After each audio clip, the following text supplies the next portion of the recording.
Hello and welcome to this edition. In this edition, we will be analyzing the proposed amendment to be made to Section 43B of the Income Tax Act 1961. What is the amendment made to Section 43B? In fact, Section 43B deals with certain deductions which will be allowed only on payment basis. Section 43B states that notwithstanding anything contained in any other provisions of this Act, a deduction otherwise allowable under this Act in respect of certain items A, B, C, D, E, F. Now, a new clause has been included in this 43B, that is clause number H.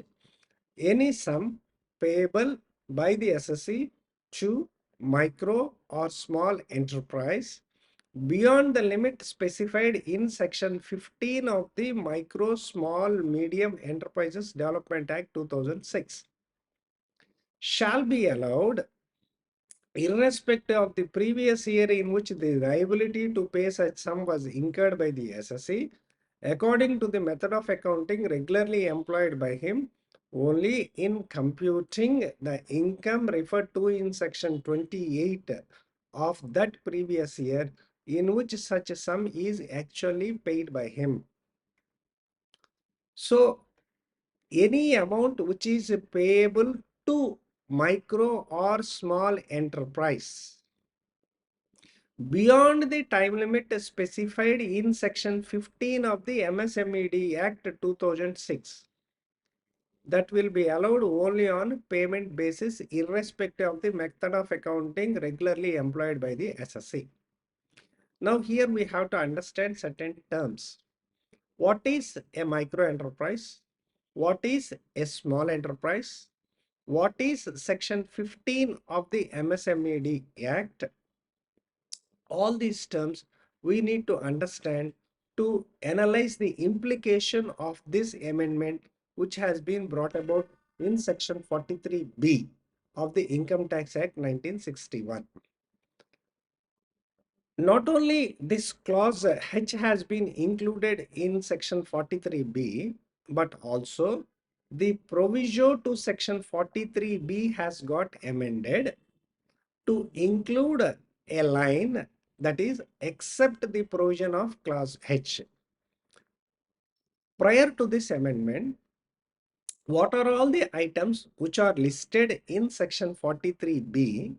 In respect of those items, though the expenditure is incurred in the previous year, the payment that expenditure which is booked in the previous year was allowed as a deduction while computing the income from profits and gains of business or profession if the payment is made within the due date for furnishing the return of income under section 139 subsection 1, that is provided in the proviso to section 43B. Now this proviso to section 43B got amended to exclude the payments that have been referred to in the clause H.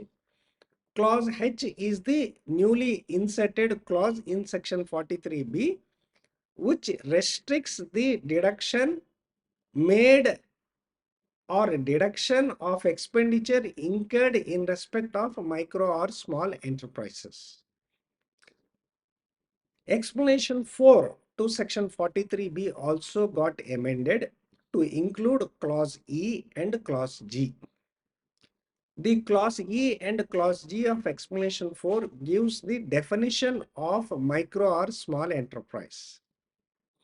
Micro enterprise shall have the same meaning as assigned to it in section 2 clause H of the MSMED Act 2006. Clause G of explanation 4 gives us the meaning or definition of small enterprise. It shall mean the definition which has been assigned to it in section 2 clause M of MSMED Act 2006. In a later point of our discussion, we will understand as to what is this micro and small enterprise as defined in MSMED Act 2006. What is the effective date for this amendment? This amendment will come into effect from 1st of April 2024, means assessment year 2024-25, means applicable to previous year 2023-24. Now, in the memorandum explaining the provisions of the finance bill, this amendment was included under the heading Socio-Economic Welfare Measures. And it states that the reason for this amendment is for promoting timely payment to micro and small enterprises. Now let us understand the bottom line. If any expenditure is incurred towards a micro or small enterprise, the deduction will be allowed while computing the business profits only on actual payment basis. If you are incurred an expenditure and in the previous year you have made the payment, then there is no issue at all. The deduction will be allowed. But when does an issue arise? An issue arises only if the amount has been recognized in the books of accounts on a mercantile basis and the amount which is payable to small or micro enterprise is still outstanding as on 31st March of that previous year. It can be allowed on accrual basis only if the payment is within the time mandated under section 15 of the MSMED Act. Now we should understand as to what is section 15 of the MSMED Act. As per section 15 of MSMED Act, payment to micro and small enterprises is to be made within the time as per the return agreement. If the payment terms is as per written agreement, the time limit within which the payment is to be made cannot exceed 45 days from the date on which the goods are received or from the date on which the services are received. Let us say if there is no payment agreement or there is no agreement for the payment terms. In such a case, the payment has to be made within 15 days from the date on which the goods are received or from the date on which the services are received.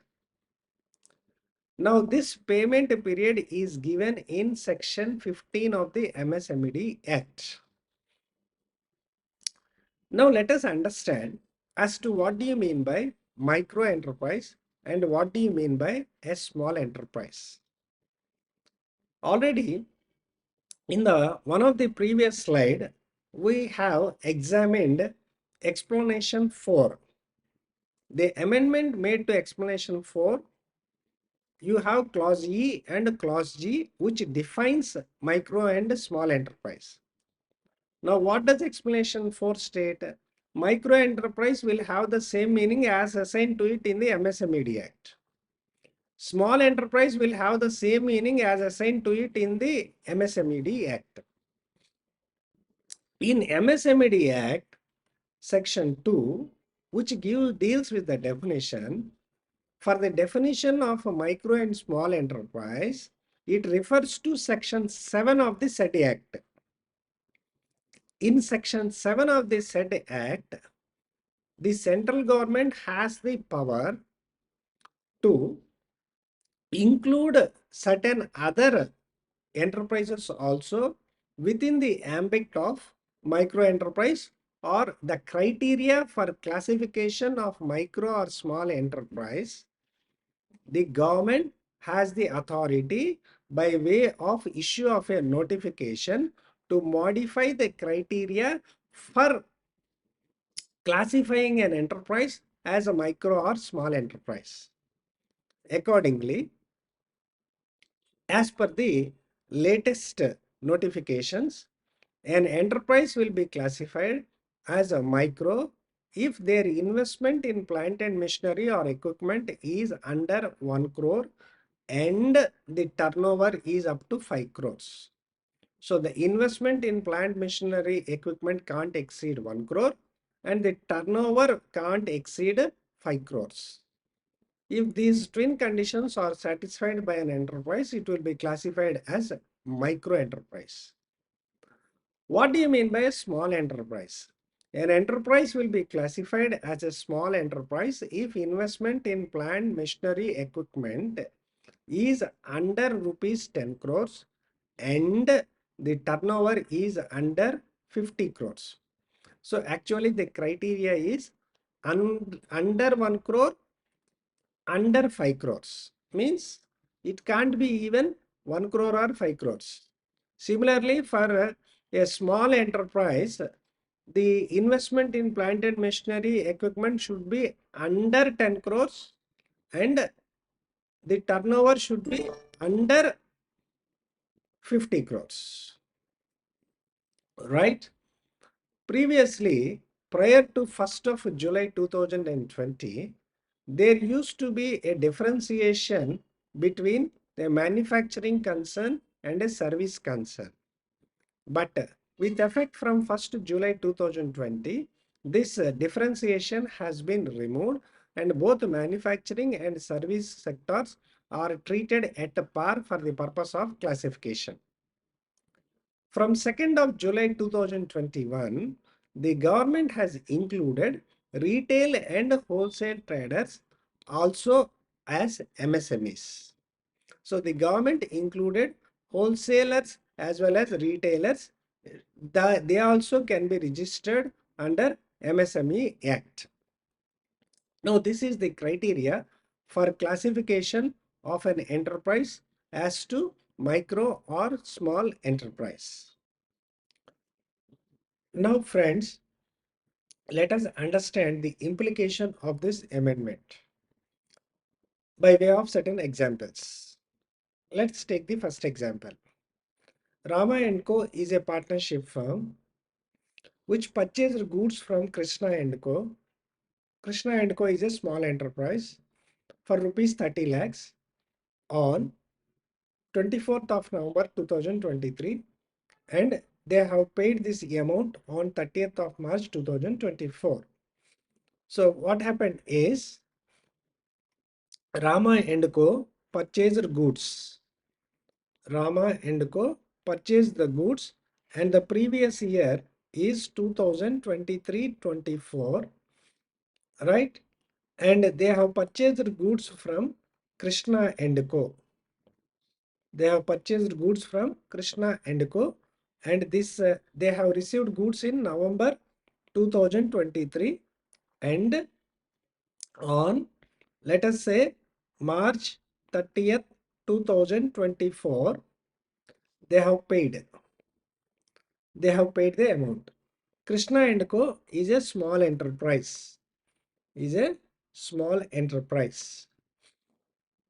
Now, the purchases is made for goods worth of 30 lakhs. So, in the previous year, 2023-24, purchases of rupees 30 lakhs is recorded in the books of Rama & Co. And this will be allowed as a deduction in computing the income of the previous year 23-24 because the payment has already been made on March 30th, 2024. That means as on 31/3/2024, there is no amount which is outstanding and payable to Krishna & Co., which is a small enterprise. So while computing the income of Rama & Co., section 43B will not be applicable in this example. Now, let's take another example of Jain & Co. Jain & Co. is a partnership firm. It has purchased goods from a small enterprise and it has received the goods on 20th of March 2024. The value of the goods which have been procured is 45 lakhs. And this amount of 45 lakhs is outstanding in the books of this Jain and Co. as on 31st of March 2024. Now this Rama and Co. and the supplier has a written agreement wherein the agreement provides that within 30 days from the date on which the goods is received by Jain and Co., the payment is to be made. Now let us examine this situation. Now, who is the procurer of the goods? Jain and Co. Jain and Co. The previous year is 2023-24. Let us say it is procured goods from X and Co. X and Co is a small enterprise. X and Co is a small enterprise. What is the worth of goods that have been procured? The worth of goods is 45 lakhs. What is the date on which the goods are received by Jain and Co? They are received on 20th of March 2024. Jain and Co and X and Co had an agreement for repayment terms, and as per the agreement, the amount is to be paid within 30 days. Within 30 days. Now, what does section 15 of MSMED Act state? If there is an agreement, the repayment terms, it should not exceed 45 days. Now, in this case, it is 30 days. So, therefore, they have to pay within 19th of March 2020, 19th of April 2024. Within that time, the payment is to be made. Now, let us take two situations. Situation 1. Situation 1. The payment is made within, or payment is made by 15th of April 2024. Situation 2. Situation 2. Payment is made on 25th of April 2024. Now, as per section 15 of MSMED Act, the payment is to be made by 19th of the payment is to be made by 19th of April 2024 because there is a written agreement. Now, we have two situations here. The situation 1 is payment is made within the date as specified in the agreement, which is in accordance with the section 15 of the MSMED Act. The second one is the payment is made beyond 25th of April.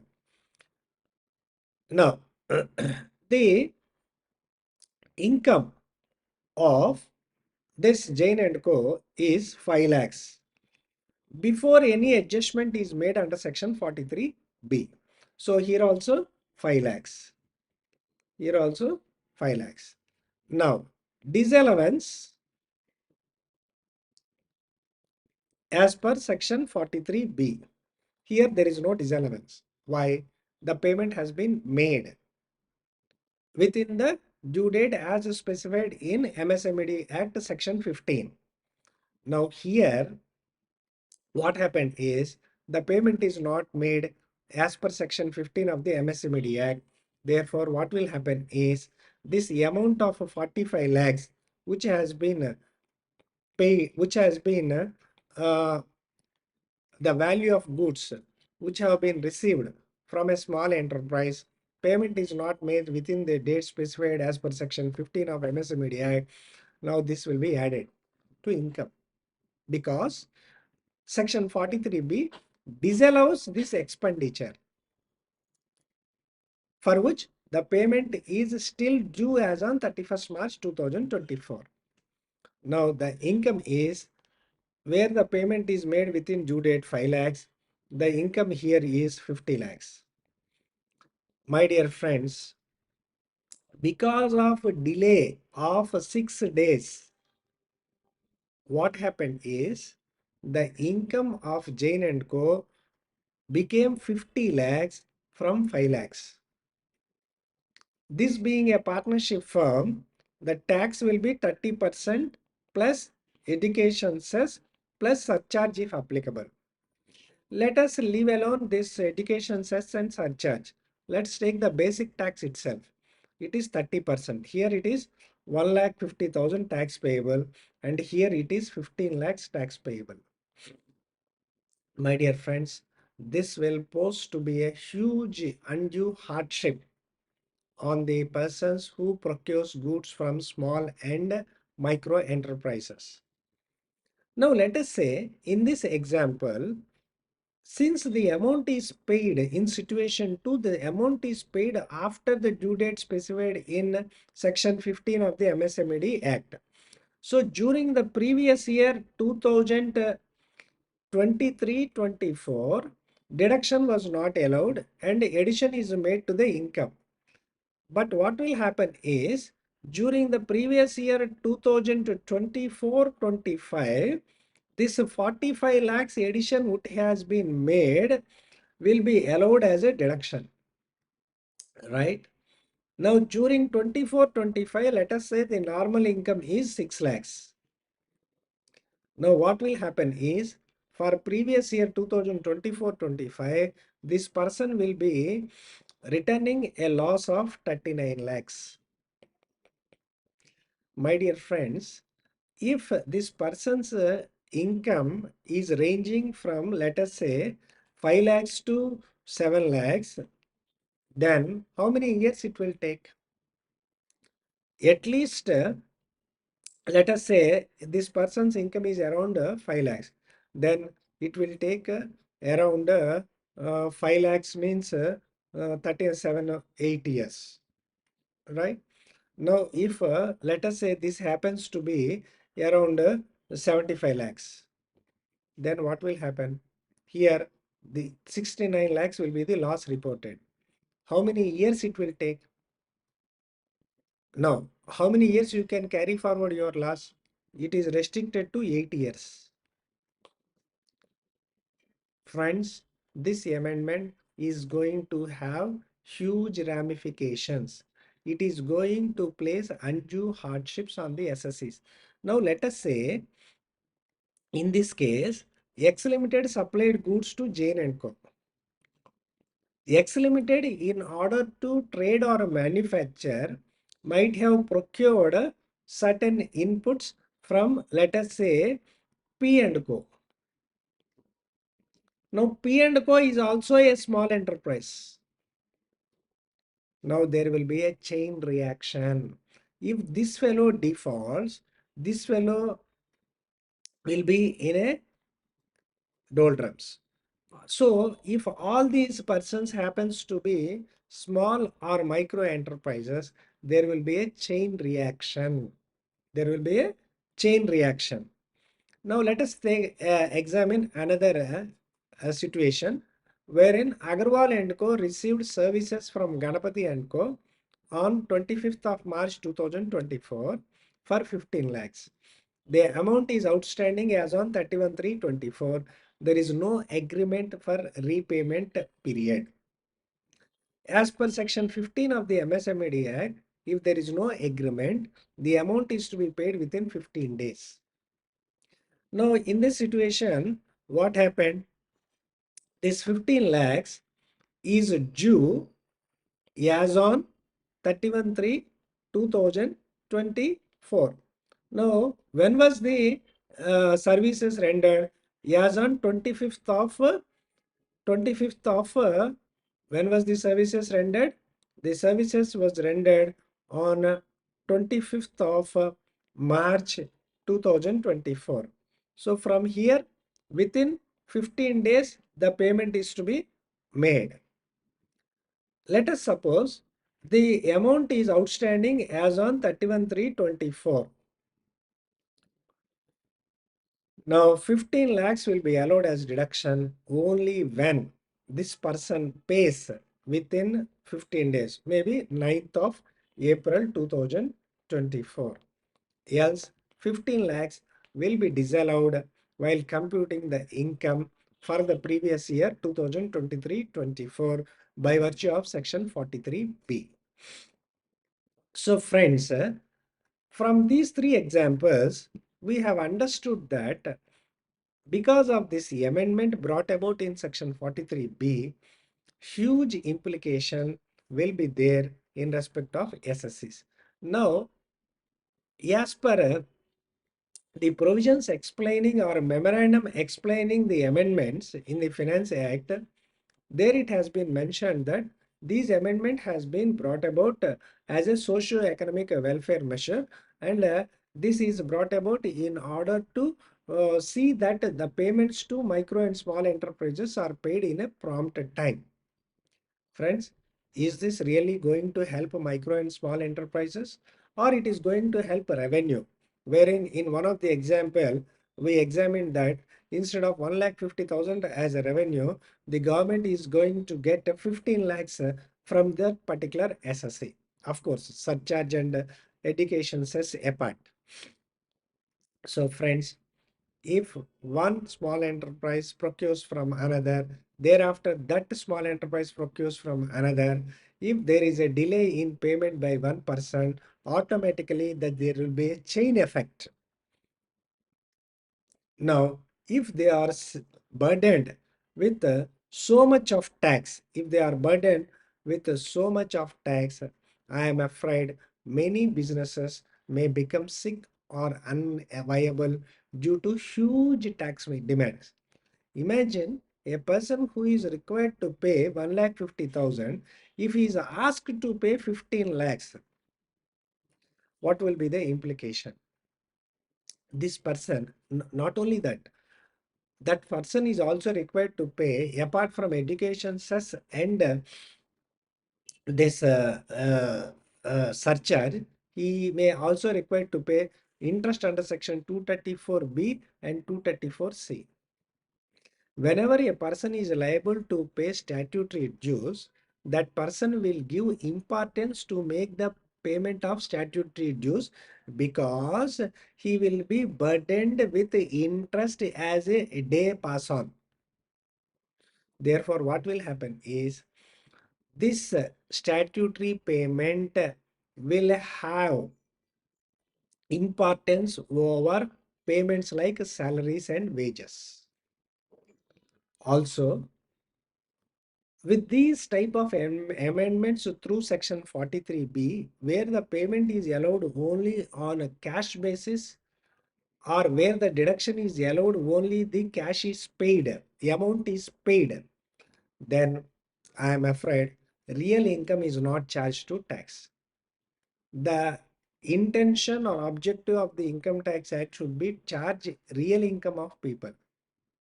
Real income of people can be computed only with the mercantile system of accounting. Now, friends, if this be the case, I am afraid certain enterprises may change their method of accounting from mercantile to cash system. If enterprises start changing their method of accounting from mercantile system to cash basis, many SSC's income, real income will not be chargeable to tax. However, if the SSC happens to be a company, for companies, as per Companies Act, they should follow mercantile system of accounting only. In my humble opinion, this amendment, proposed amendments need a relook. Need a relook. In order to safeguard the interest of the small and medium enterprises, the amendment need not defeat the accrual basis of accounting itself, because real income of people will be computed only when accrual basis of accounting is followed. The idea to achieve the social objective through tax law should be to the extent to which it is practicable, but it should not create undue hardship on businesses and SSAs. Because of this, there is a danger that some of the enterprises may be discouraged from buying their goods or services from small or micro enterprises. Now, is this amendment helping the micro or small enterprises, or this amendment is going to be a curse for those type of enterprises. We have to look, time only will decide on that issue. Friends, in my humble opinion, the central government should take a ruling at this proposed amendment. What do you think of this amendment? Please give or post in the chat box by way of your comments. Thanks for watching. See you next time.